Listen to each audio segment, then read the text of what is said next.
એક છોકરાનું સગપણ થયું એટલે પછી એટલે છોકરીને કીધું એણે, આ રિંગ ન વાગ્યો તો આ બધું યાદ ન આવે, બોલ તને શું આપું એમ. એટલે પેલી જે હતી અત્યારે તો હવે દીકરીઓ પણ આમ માગતા સંકોચ નથી અનુભવતી. એ કે તારે આપવું જોઈએ તો મને રિંગ આપ. એટલે ઓલા એ તરત જ કીધું એ કે સેલફોનમાં કે લેન્ડલાઇનમાં એમ.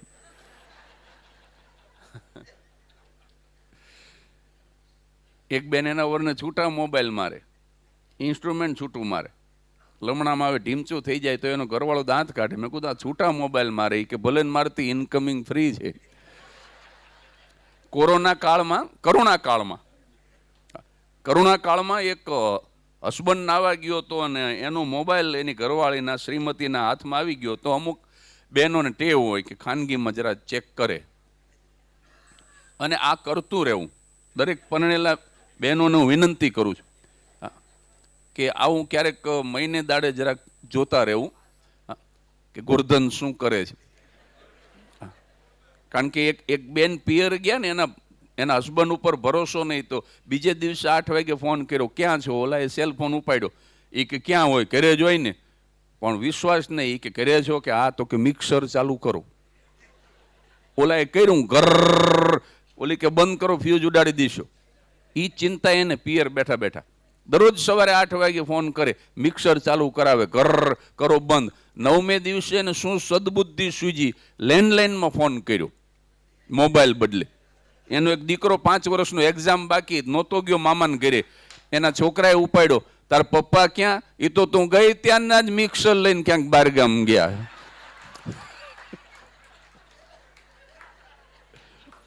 એટલે બહેનોને વિનંતી કે આવું જોતા રહેવું વીર મિક્સર વાળો શું કરે છે. તો એ નાવા ગયો હતો ને ઓલા બેનના હાથમાં આ રિંગ નો વાગ્યો હોત ને તો આ ટોપિક ખુલ્લો ન હોત. એટલે જેને રિંગ વાગી હોય એને ભગવાન હવા હોરા ના કરે. કારણ કે વાત બીજી કરતો તો હું આમાં જતો રહ્યો. નાવા ગયેલો અને શ્રીમતીના હાથમાં સેલફોન આવી ગયો એટલે જરા ચેક કર્યો અને એને કંઈક આવડતો હોય છે પાસવર્ડ, તે ખોલી નાખ્યું કોન્ટેક્ટ લિસ્ટ ને એમાં એક નંબર કોરોના લખીને સેવ કરેલો. કોરોના, કોરોનાનો કોઈ નંબર હોય? સાહેબ ત્રીજું મગજ સક્રિય થયું. બેનો પાસે એક વધારાનું હોય. એ ક્યાં ભલે કોરોના લખ્યું પણ આ કરીના જ હોય. આ કરીના જ હોય. હા, વાંદરો ઘરડો થયો તો ગુલાટ મારવાનું ન ભૂલ્યો. અત્યારે એ નાવા ગયો છે ને, અત્યારે કરીનાને ફોન કરીને એવી ગગલાવું. આ શબ્દ આપણો છે. આ વઢવાણ વાળાને ફાવે એવો શબ્દ. વઢવાણિયા મરચા જેવો મીઠો. એવી ગગલાવું કે બ્લોક કરી નાખે આને ગોરધનને. એમ કરીને સાહેબ કોરોના ડાયલ કર્યું. રસોડામાં એના જ ફોનમાં રિંગ વાગી. મેરા પિયા ઘર આયા હો રામજી. પાછું એમાં ગીત એવું વાગ્યું. પણ ઓલી કે હવે બાથરૂમમાંથી ઘરમાં આવે એટલી જ વાર છે. પણ આ જો કાંઈ પૂરી નથી થતી સાહેબ. જો કાંઈથી શરૂ થાય છે. એના હસબન્ડને ખબર પડી કે એની ઘરવાળીને ખબર પડી ગઈ છે કે એનો નંબર મેં હની કાઢી નાખ્યું, ડાર્લિંગ કાઢી નાખ્યું, બેટર હાફ કાઢી નાખ્યું, સ્વીટ હાર્ટ કાઢી નાખ્યું, હવે કોરોના સુધી પહોંચી ગયો છું. એને ખબર પડી ગઈ છે. એવી જ્યારે હસબન્ડને ખબર પડી પછી બાથરૂમમાં 1 અઠવાડિયા સુધી સેલ્ફ ક્વોરન્ટાઇન રહ્યો. એ કે હવે બહાર નીકળું તો ઓલો કોરોના ન મારે પણ આ કોરોના મારી નાખે. એટલે વાત બીજી કરવાની હતી પણ સરસ આ ટોપિક પણ સારો હાથમાં આવી ગયો અને અંબાલાલની વાત કરીને પૂરું કરું. પણ એક વચ્ચે આ અત્યંત જ્યારે દાનનો મહિમા થયો છે ત્યારે તે દિવસે કાર્યક્રમમાં હું બોલ્યો તો એ પ્રસંગ નહીં બોલું કે જેથી કરીને પુનરાવર્તન ન થાય. અહીંયા નિલેશભાઈ ને અમારે ડૉક્ટર સંઘવી સાહેબ ને કિરણભાઈ ને મિત્રો પણ ઘણા સુરેન્દ્રનગરનું ઓડિયન્સ પણ બેઠું છે એટલે એને પણ પુનરાવર્તન ન થાય. મિનળબેન ખાસ એમાં ઉપસ્થિત હતા. એટલે એક નવી જ વાત કરી અને મધુરાયણ સમાપન 11:15 વાગે આપણે પૂરું કરીએ. જસદણ દરબાર સાહેબ આલા ખાચરના જીવનનો એક પ્રસંગ આ આજના પ્રસંગને બહુ અનુરૂપ છે. એ તમારી સામે રજૂ કરું. સત્ય ઘટનાનો પ્રસંગ છે. રાજકોટની રાજકુમાર કોલેજના પાયા ગાળે અને એનું ખાતમુહૂર્ત કરવાનો જે વિધિ હતો, રાજકુમાર કોલેજ નામ એટલા માટે પડ્યું, તમે જાણો છો કે રાજકુમારો જ એની અંદર ભણે, રાજકુમારોને ભણવાની કોલેજ.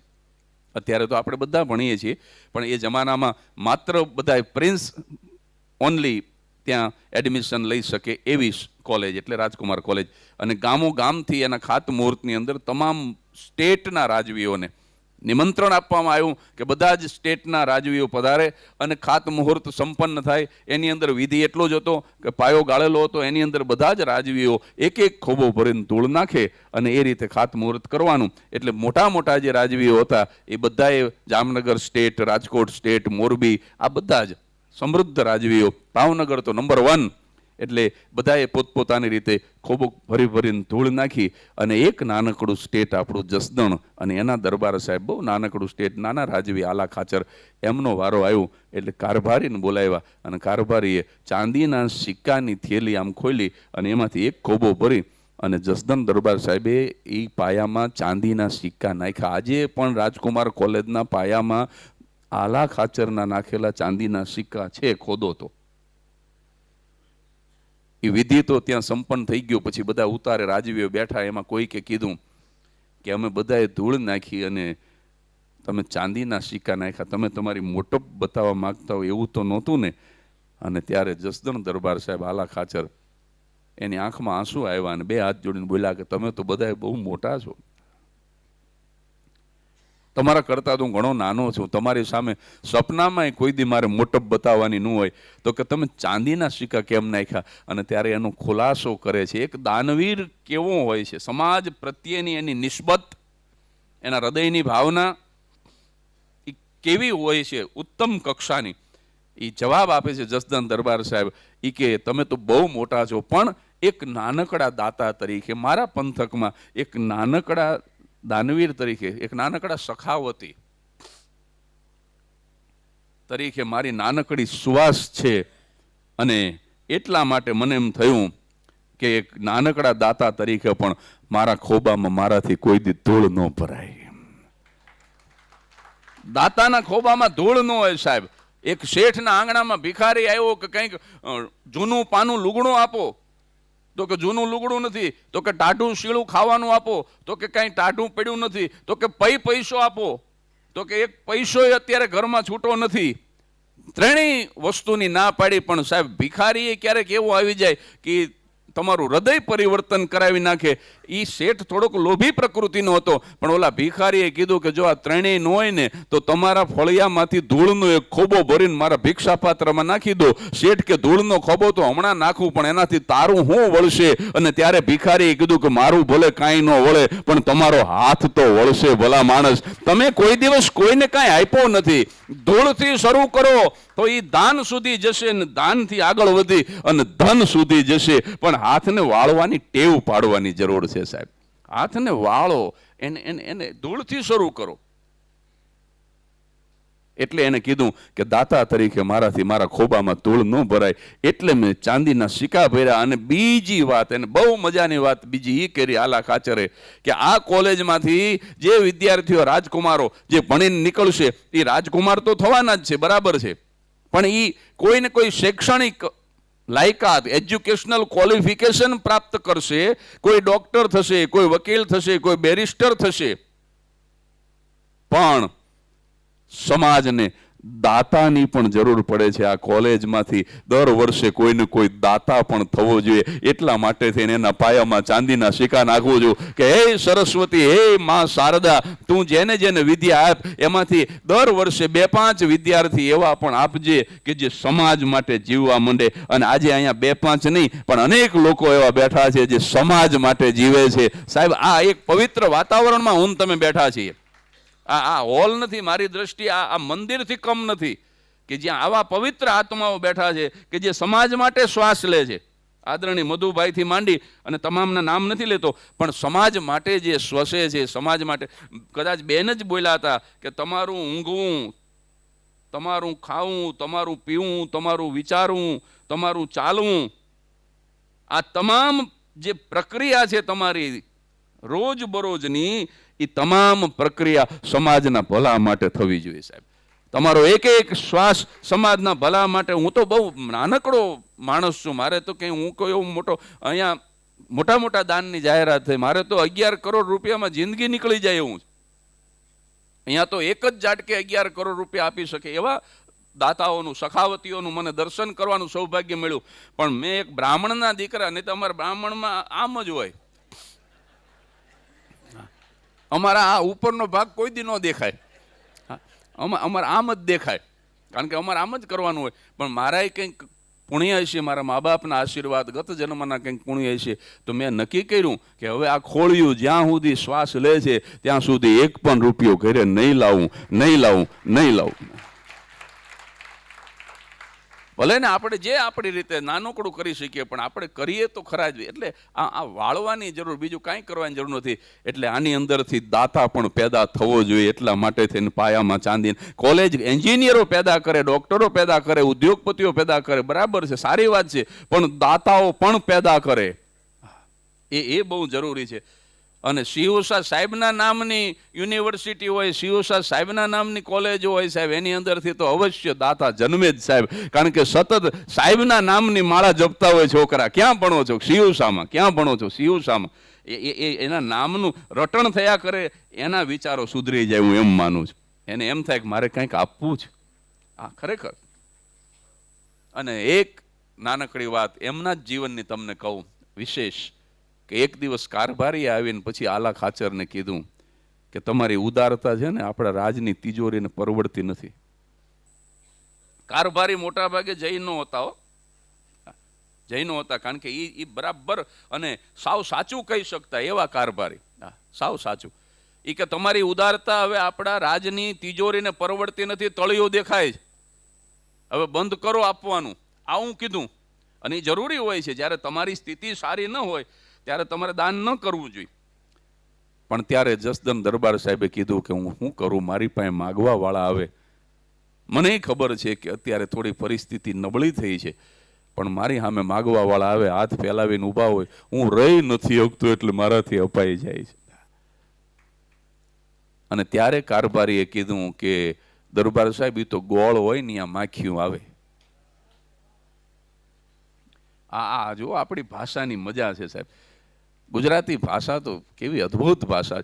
ગોળ હોયા માખીઓ આવે બાપુ, એનો મતલબ નહીં કે દે કરું, ઉદારતા ઓછી કરી નાખો, પણ આ શબ્દ વાયગા દરબાર સાહેબનો. શબ્દ સંભાલ કે બોલીએ, શબ્દ કો હાથ નહીં પાઉં, એક શબ્દ હૈ ઔષધિ और दूजो शब्द है घाव, शब्द संभाल के बोलिए, शब्द को हाथ नहीं पाऊं. આમ કાળજાની અંદર તીરની જેમ વાગ્યા. રાત્રે 2 વાગ્યા આમ અટારીમાં આટા મારે દસદણ દરબાર સાહેબ, પણ નીંદર નથી આવતી હો, પડઘા પડે છે. ગોળ હોયા માખીયું આવે, ગોળ હોયા માખીયું આવે. અન સાહેબ રાત્રે 2 વાગે માણસ દોડાવ્યો કે અત્યારે કારભારીને જગાડીને અહીંયા લઈ આવું. અને ઓલો રાત્રે 2:30 વાગે પહોંચ્યો ને હાંકળ ખખડાવીને આખું ચોળતા કારભારી આવ્યા. જસદણ દરબાર સાહેબ આલા ખાચરના બંગલે આવ્યા રાત્રે 2:30 વાગે નાઇટ ડ્રેસમાં. અને અત્યારે કેમ બોલાવ્યો? અને ત્યારે સાહેબ જમીન ઉપર એક આમ ચાદર ઢાંકેલી, એ ચાદરનો એક ખૂણો પકડી અને જસદણ દરબાર સાહેબ એક જ ઝાટકે આમ ચાદર લઈ લીધી. એની નીચેથી ગોળની વી પછી ભેલિયું પડેલી રાતે 2:30 વાગે. એ આમ એનું વિમોચન કર્યું જસદણ દરબાર સાહેબે. અને પછી કારભારીને કીધું કે જુઓ જોઈ માખીયું છે. અને ત્યારે કારભારીએ કીધું કે બાપુ કેવી તમે વાત કરો છો, માખી રાતે થોડી આવે, માખી તો દી હોય ત્યારે આવે. અને ત્યારે એક નાનકડો પણ આપણા દેશનો એક આવો દાનવીર રાત્રે 2:30 વાગે રોવા માંડ્યો. અને રોતા કારભારીને કીધું કે મને ખબર છે આપણી પરિસ્થિતિ ખરાબ છે, પણ જ્યારે માણસનું દી હોય ને ત્યારે જ માગવા વાળા આવે. અત્યારે આવે છે તો મને આપવા દે. જે દિવસે માણસનો દિવસ ફરી જાય સાહેબ, તમે દાન આપવા માટે થઈને બેસો તોય તમારી પાસે કોઈ યાચક ન આવે. ત્યારે માનજો કે હવે દિવસ બદલાઈ ગયો છે. તમે કંકોત્રી લખો અને તમારા ઘરે પ્રસંગમાં માણસો ન આવે ત્યારે માનજો કે હવે દિવસ બદલાઈ ગયો છે. અને તમારી પરિસ્થિતિ ભલે નબળી હોય, પણ તમારા આંગણે જો કોઈ હાથ ફેલાવે ને તો માનજો કે હજી તમારો હોરજ તપે છે. યથાશક્તિ એને આપી દેજો સાહેબ. તમારું પુણ્ય તપે છે, તમારા પૂર્વજોનું પુણ્ય તપે છે. કે તમારા આંગણે યાચકો કોઈ દિવસ ઓછા નથી થતા, તો માનજો કે તમારા પૂર્વજોનું પુણ્ય તપે છે. એ વખતે એને કંઈક આપી દેવું જોઈએ સાહેબ, કારણ કે નથી લેવામાં કંઈ ગૌરવ. એ ભિક્ષાના પ્રકારો છે. તું કોઈને આપનારો થા, તું દુઃખોને કાપનારો થા ભલા માણા. નથી લેવામાં કંઈ ગૌરવ. એટલે આ જસદન દરબાર સાહેબનો પ્રસંગ કહી દીધો, અને હવે થોડુંક એક જ મિનિટમાં હસાવીને થોડોક સમય વધારે થઈ ગયો, કારણ કે એક પ્રસંગ કેવો તો બીજો યાદ આવ્યો ને હજી બીજો યાદ આવ્યો. એ નહીં જ કહું ને ના ના. હા, હવે થોડુંક હસાવીને પૂરું.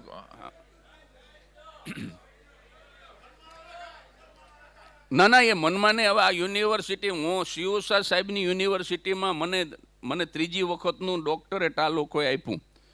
હા, ત્રીજી વખત હું જે પીએચડી થયો એ હું શિવસા યુનિવર્સિટીમાંથી થયો છું. આ બધા જે અમારા આગેવાનો બેઠા છે, અમારા યુનિવર્સિટીના, મેડિકલ કોલેજના, અમારા વઢવાણ પાંજરાપોળના, આ બધા જ અમારા જે ઝાલાવાડના આગેવાનો બેઠા છે એ તો જાણે છે, પણ બધાને ખબર પડે એટલા માટે કહું કે 3 વખત પીએચડી કર્યું, એમાંનું ત્રીજું પીએચડી મેં શિવસા યુનિવર્સિટીથી કર્યું. અને એ યુનિવર્સિટીમાં પીએચડીની ડિગ્રી લેનાર યુનિવર્સિટીનો હું પહેલો વિદ્યાર્થી.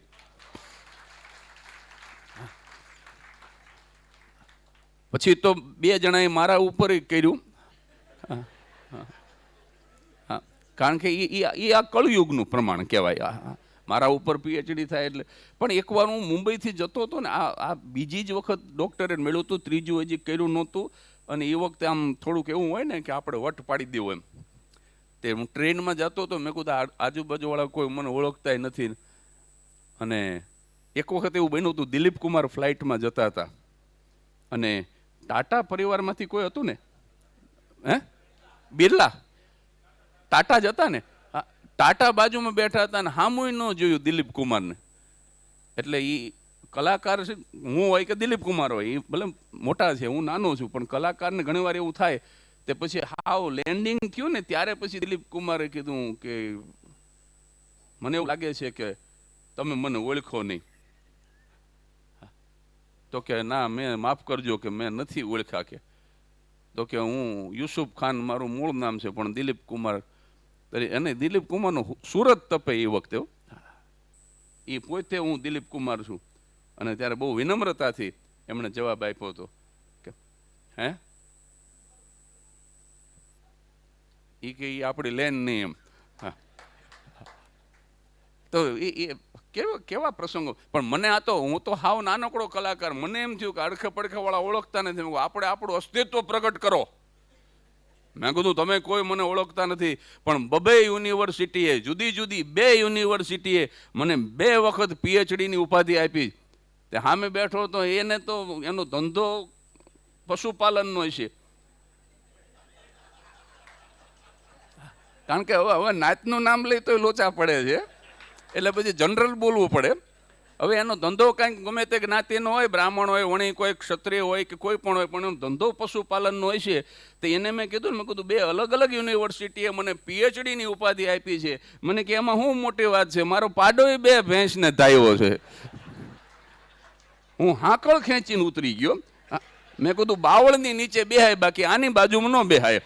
કારણ કે આને પીએચડીમાં ને પાડામાં કંઈ ફેર ન લાગે. આની પાસે તમે શું તમારા વખાણ કરો. એટલે જે જગ્યાએ તમારું મૂલ્ય ન થાય એવી જગ્યાએ જઈને ક્યારેય તમારી ગાહડી ખોલશો નહીં સાહેબ.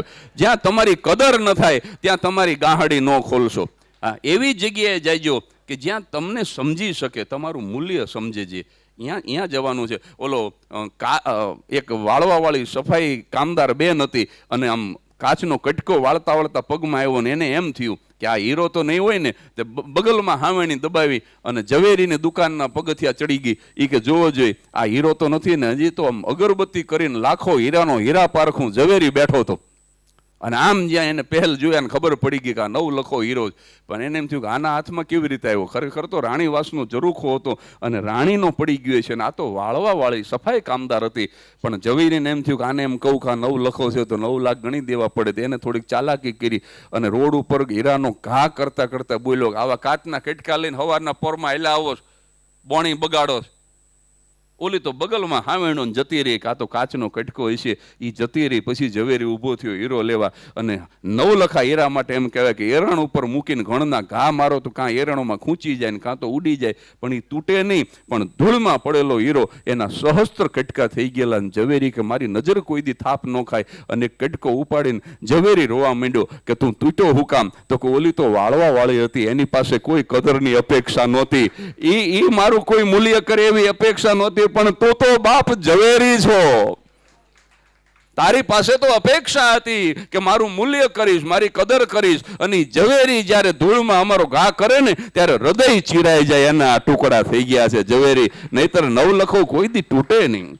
એટલે તમારી જે કદર ન કરી એની પાસે જઈને કહેવું નહીં કે અમને આટલું આવડે છે. હા, ખરેખર અમે આટલું દાન કર્યું એ કોઈ એવા ન કેવું કે અમે આ કર્યું. નહીં તો એ કહે છે કે અમારા વડવાએ ખાતર બહુ પાડ્યા, એ એના વડવાના વખાણ કરશે. આપણે દેવા બેઠા હોય ને એ લેવા બેઠા હોય. એટલે અંતિમ વાત કરી દઉં ને પૂરું કરી નાખું ઝડપથી. યુનિવર્સિટી યાદ આવી છે, યુનિવર્સિટીને જ વાત કરીને 2 મિનિટમાં પૂરું કરું. હા, અંબાલાલને સાહેબે કીધું કે મામાને ઘરેથી આ લાઇટ ન આવે, પણ હવે તું વીજળીનું અંગ્રેજી બોલ એટલે તને પાસ કરી દઉં. ટૂંકું કરી ભાઈ, તારી યાર બહુ મગજમારી ન થાય. વીજળીનું અંગ્રેજી બોલ. ઊભો થઈને કે ઇલેક્ટ્રિસિટી. સાહેબ કે શું બોલ્યો? કે ઇલેક્ટ્રિસિટી. સાહેબ કે ગેટ આઉટ, કાલ તારા બાપને લઈને આવજે. બીજે જેના બાપને લઈને એનો બાપ કે શું તકલીફ છે? કે આ ઇલેક્ટ્રિસિટી બોલે. એનો બાપ કે છોકરો 14 જ વર્ષનો થયો, તમારી એની કેપેસિટી તો જોવી જોઈએ ને ભલામણ. કેપેસિટી નહીં જોવાની, સીધા ગેટ આઉટ ગેટ આઉટ. આમ ફી નથી ભરતા. સાહેબ કે શું બોલ્યા? કે કેપેસિટી. તો કે તમારા બાપા જીવે છે?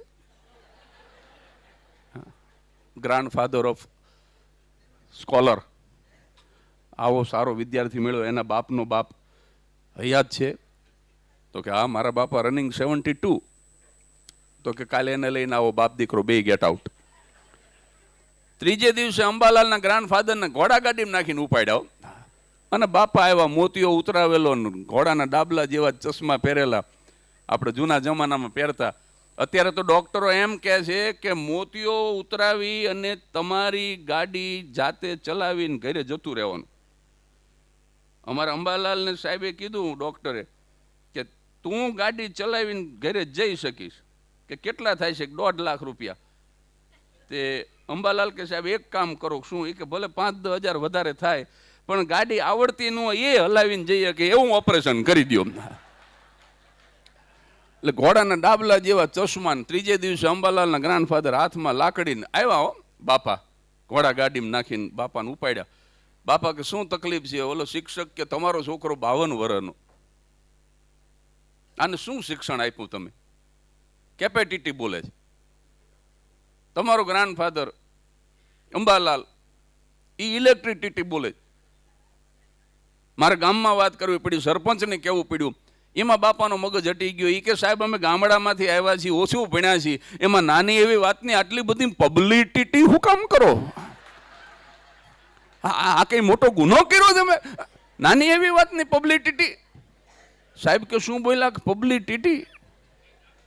શિક્ષક સીધો હેડમાસ્ટરની કેબિનમાં, I want to resign sir. Principal ઊભો થઈ ગયો.